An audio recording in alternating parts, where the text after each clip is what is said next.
사랑하는 성도 여러분, 이렇게 이 자리에서 뵙게 돼서 참 반갑습니다.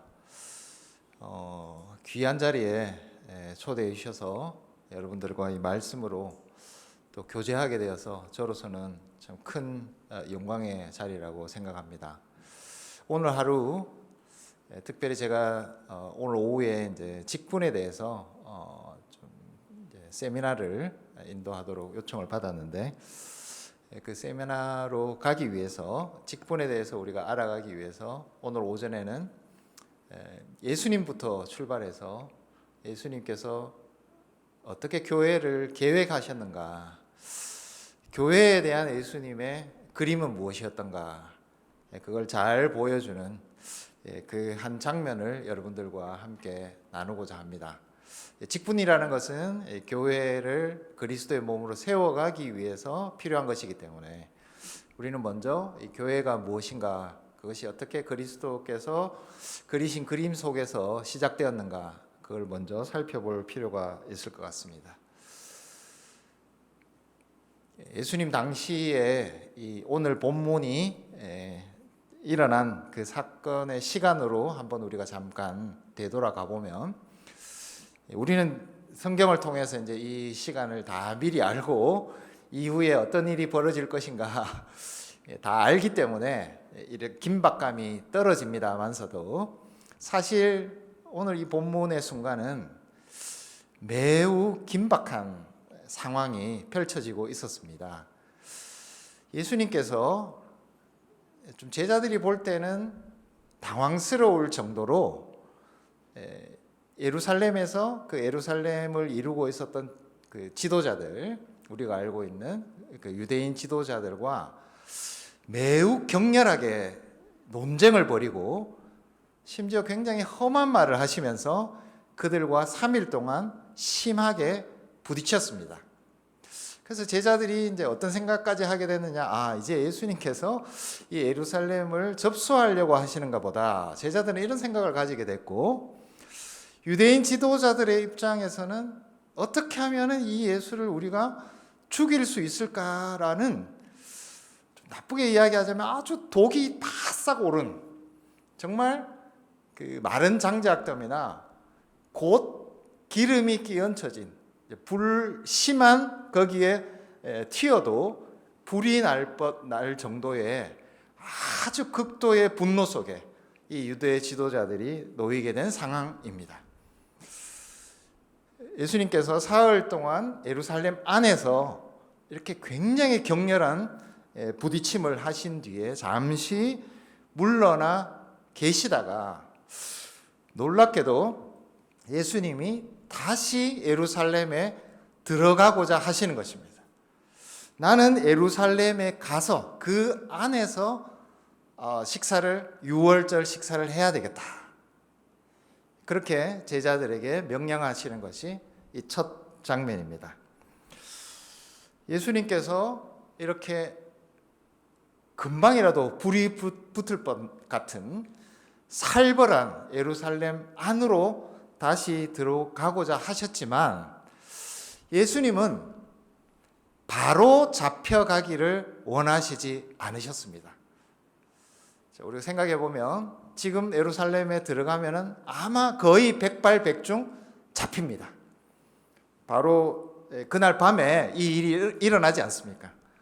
그만큼 이 유대 지도자들이 아주 화가 나 있는 그런 예루살렘에 들어가시지만, 예수님은 그 시간을 조금 미루고자 원하셨던 것입니다. 그만큼 예수님은 이날 밤에 제자들과 함께 이 유월절 만찬을 하시는 것을 꼭 하시고 싶어 하셨습니다. 마태복음에는 이 본문이 나와 있지 않은데 여러분들하고 같이 좀 찾아봤으면 좋겠습니다. 누가복음, 연결이 되는 본문인데요, 누가복음 22장 15절입니다. 이건 같이 한번 찾아보면 좋을 것 같습니다. 누가복음 22장 15절 말씀. 같이 한번 읽어볼까요? 시작. 이르시되 내가 고난을 받기 전에 너희와 함께 이 유월절 먹기를 원하고 원하였노라. 이 원한다라는 표현이 두 번 반복이 되고요. 우리는 원한다 이렇게 이제 번역을 하고 있지만 맞는 번역입니다.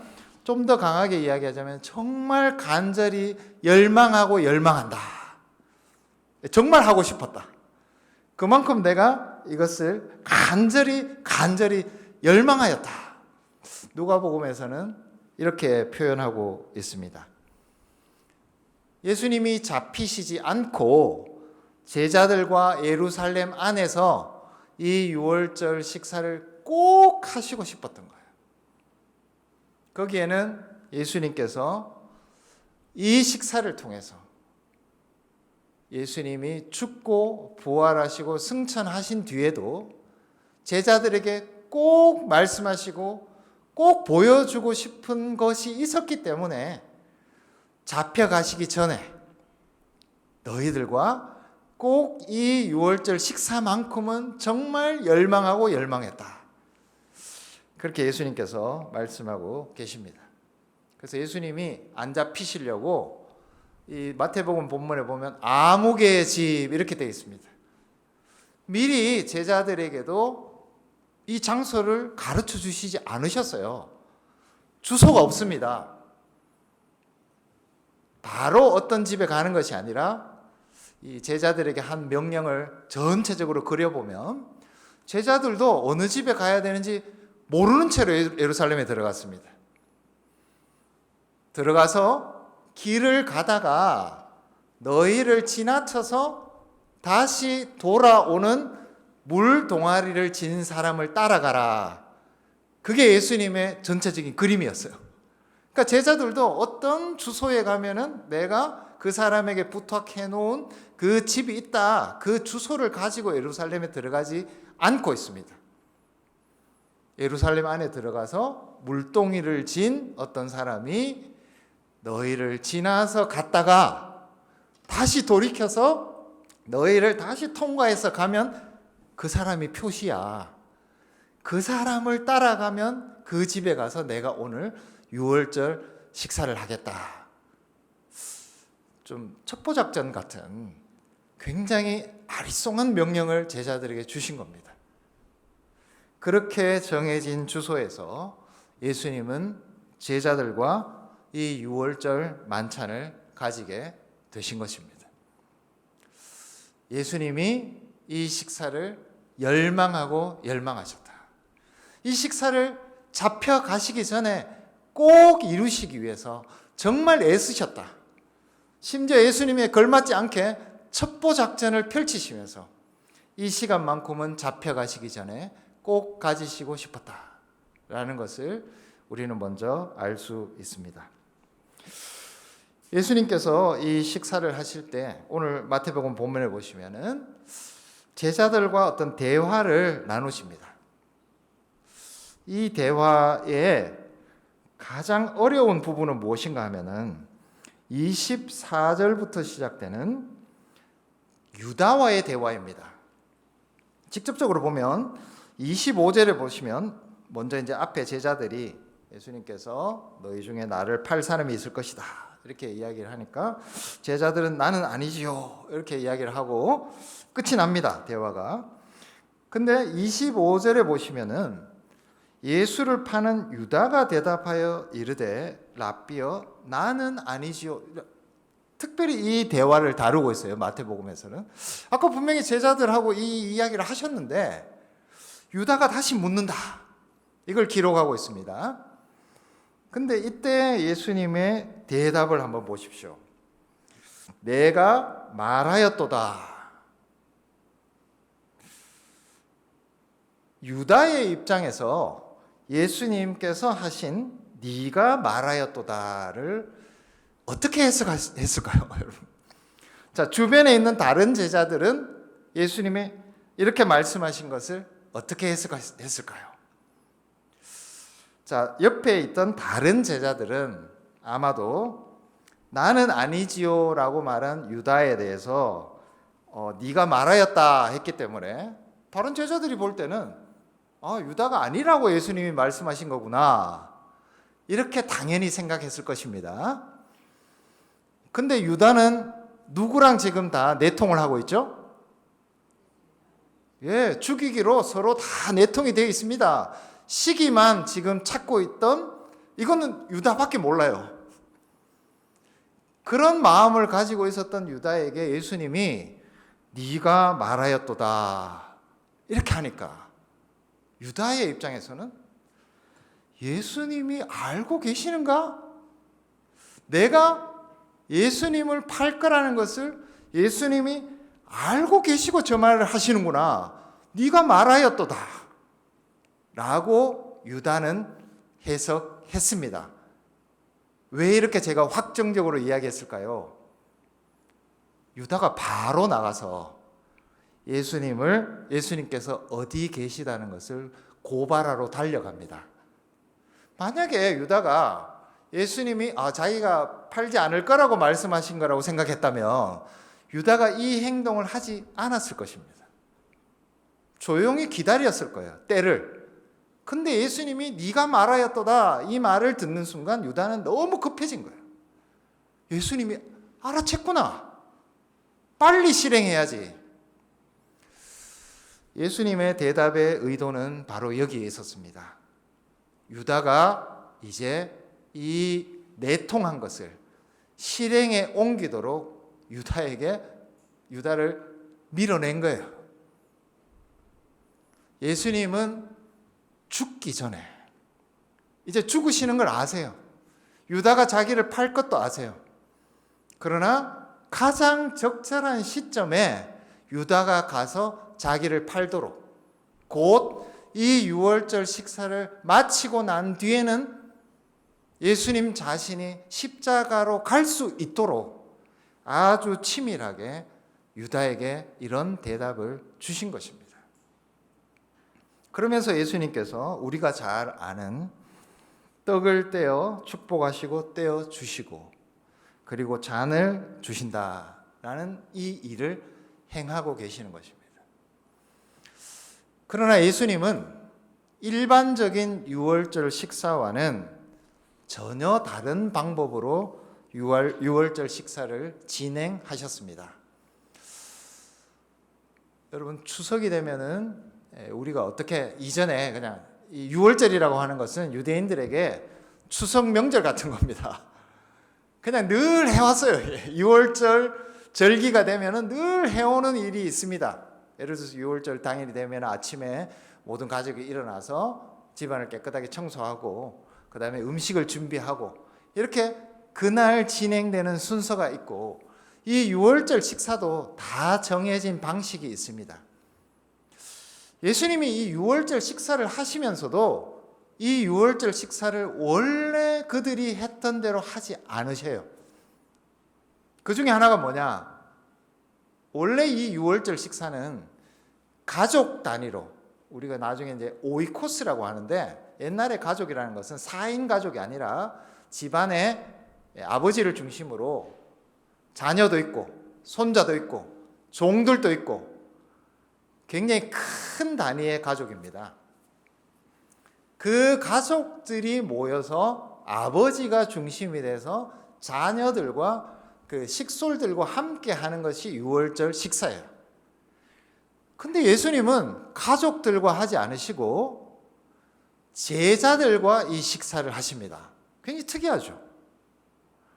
그것을 통해서 예수님은 앞으로 내 가족이 될 진짜 가족은 우리의 혈육의 가족이 아니라 제자들을 통해서, 제자들과 제자들을 통해서 예수님을 믿게 될 너희가 진짜 가족이다. 그래서 아버지는 이 가족의 머리시고 예수님은 머리시고, 여기에 모인 제자들이 이 교회라는, 앞으로 이루어지게 될 이 교회라는 가정을 이루게 될 것이라는 것을 유월절 식사를 통해서, 그러니까 그대로 안 하시고 바꾸셔서 보여주기를 원하셨습니다. 또 예수님은 이 유월절 식사에서 평소와는 다른 일을 하시는데, 그것이 첫 번째 떡을 떼서 제자들에게 주시는 것입니다. 원래는 자기 떡을 자기가 떼서 먹어요. 유월절 식사에는. 아버지가 떡을 떼서 나누어 주지 않습니다. 그냥 자기 떡을 자기가 떼서 먹고 잔도 자기가 부어서 자기가 마시는 거예요. 유월절 식사에서. 근데 이날은 예수님께서 그걸 어떻게 행하시느냐? 떡을 떼서, 예수님께서 직접 이 떡을 떼서 한 사람 한 사람에게 직접 일일이 나누어 주십니다. 그리고 잔도 예수님께서 직접 한 사람 한 사람에게 일일이 나누어 주고 계세요. 예수님께서 이렇게 이 유월절 식사를 다른 방식으로 행하신 이유가 무엇이었겠는가? 예수님께서는 지금도, 그러니까 예수님이 죽으시고 부활하시고 승천하신 이후에도 이 땅에 있는 주님의 몸된 교회를 위해서 직접 한 사람 한 사람에게 떡을 떼서 나누어 주시듯이 우리 한 사람 한 사람에게 자기의 몸을 들여서 바쳐서 이루어 주신 그 구원의 은혜를 일일이 나누어 주고 계시다는 것을 미리 보여주신 거예요. 예수님은 자기 몸을 다 바쳐서 우리 대신에 우리를 위하여 십자가에서 다 이루셨습니다. 부활하셔서 우리의 미래가 그냥 죽음으로 끝나는 것이 아니라 예수님과 같이 생명으로 부활할 것이라는 것을 다 보여주셨습니다.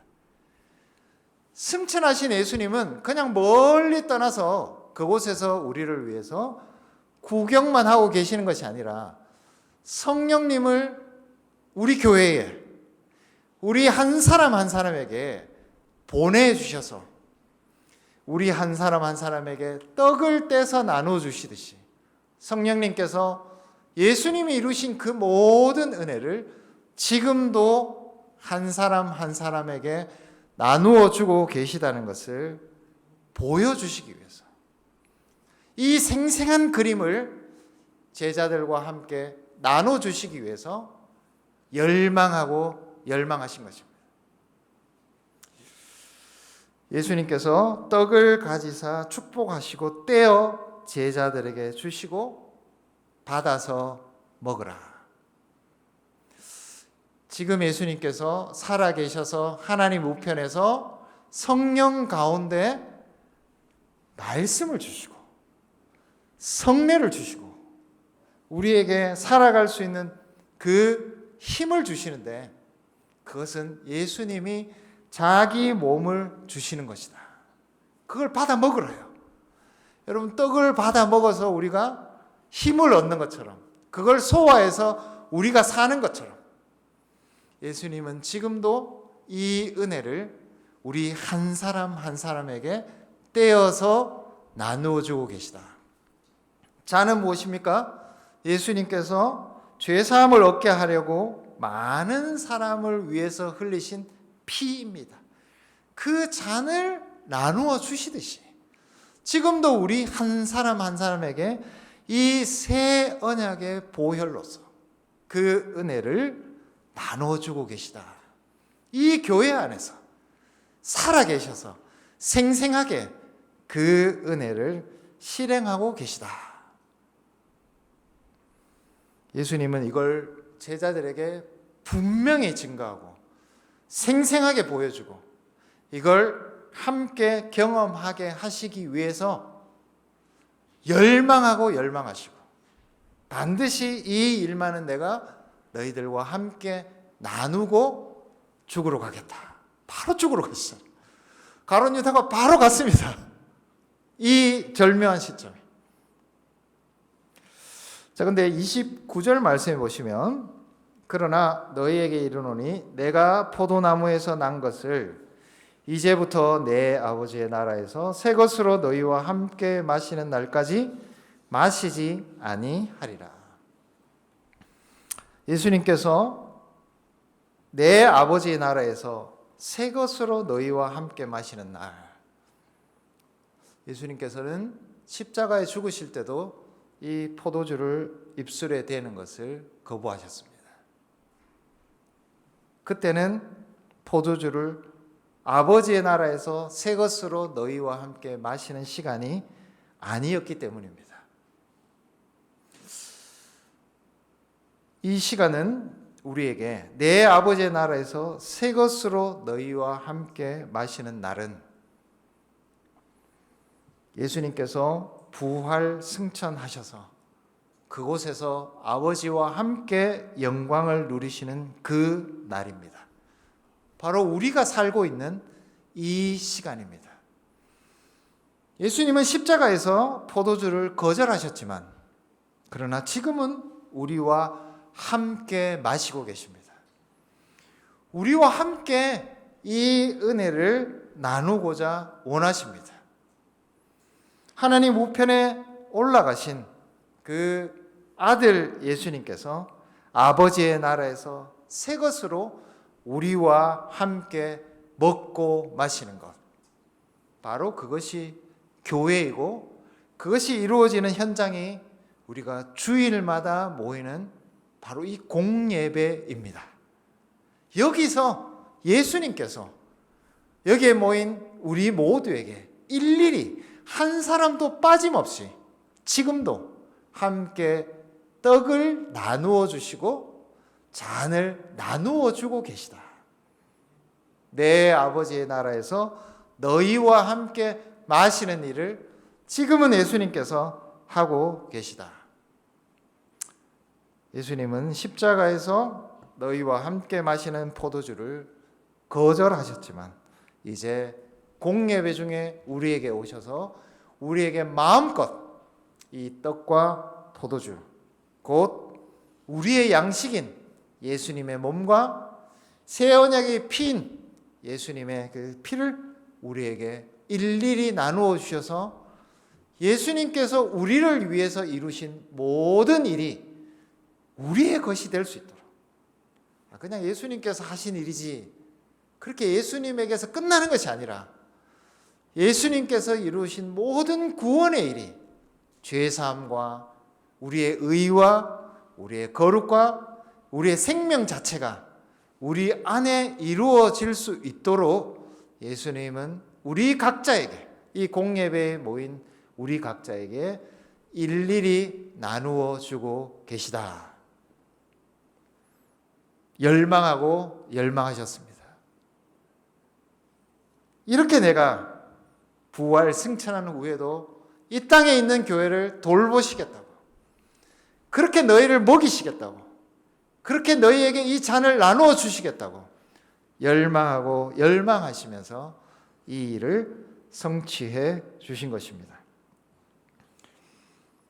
26절과 27절에 보시면 떡을 떼고 잔을 나누어 주시면서 예수님께서 하신 행동이 두 가지가 있습니다. 26절에 보시면 예수님께서 떡을 가지사 축복하셨다.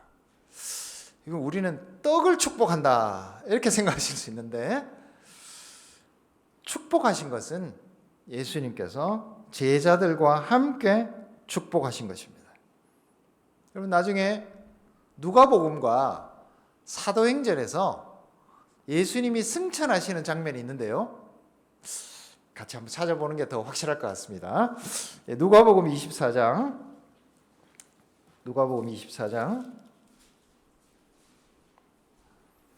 50절 51절입니다. 누가복음 24장 50절 51절.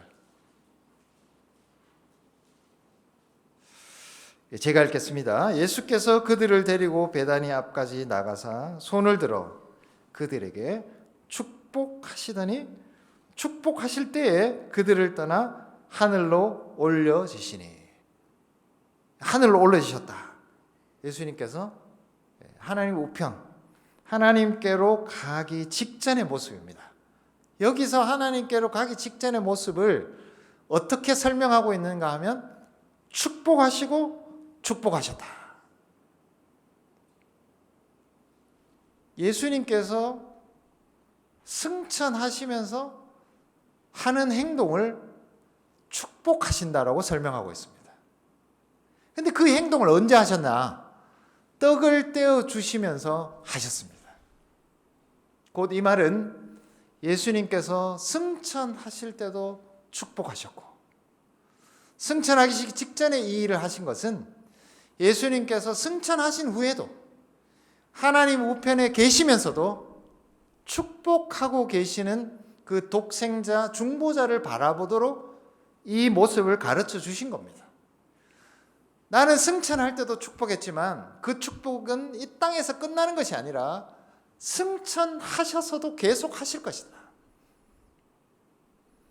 그래서 떡을 떼어주면서 축복하셨다라고 말하는 것은 단지 이 떡을 뗄 때에만 축복하신 것이 아니라 예수님께서 지금도 계속해서 이 축복하시는 일을 하시면서 우리에게 떡을 떼어 나누어 주신다는 것을 생각나게 합니다. 27절을 보시면 잔을 가지사 감사 기도하셨다. 하늘을 향해서 하나님께 기도하셨습니다.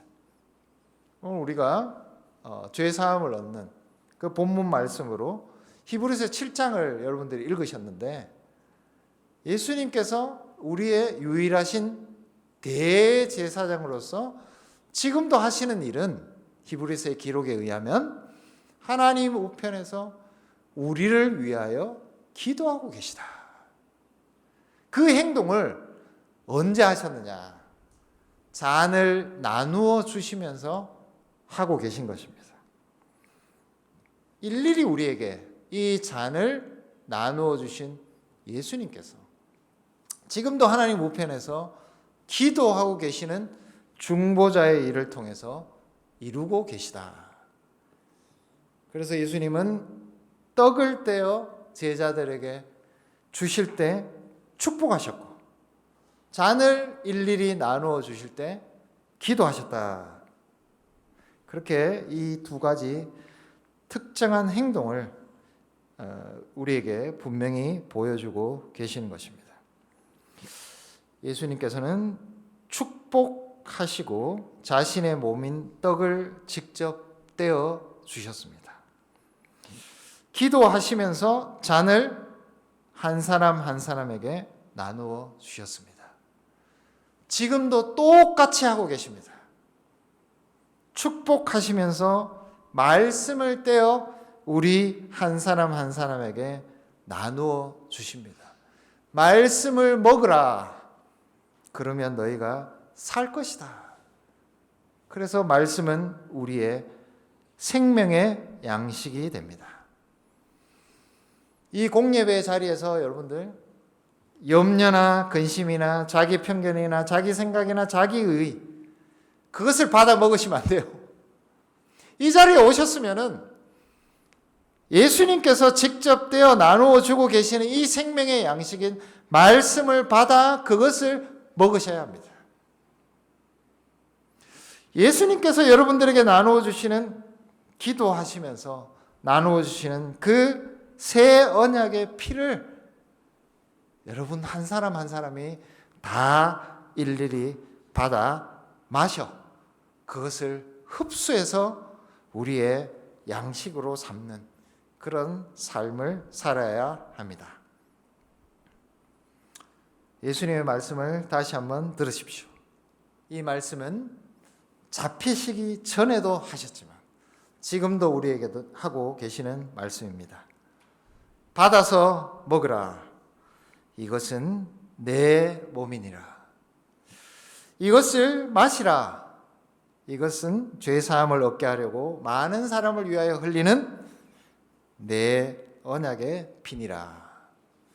기도하겠습니다.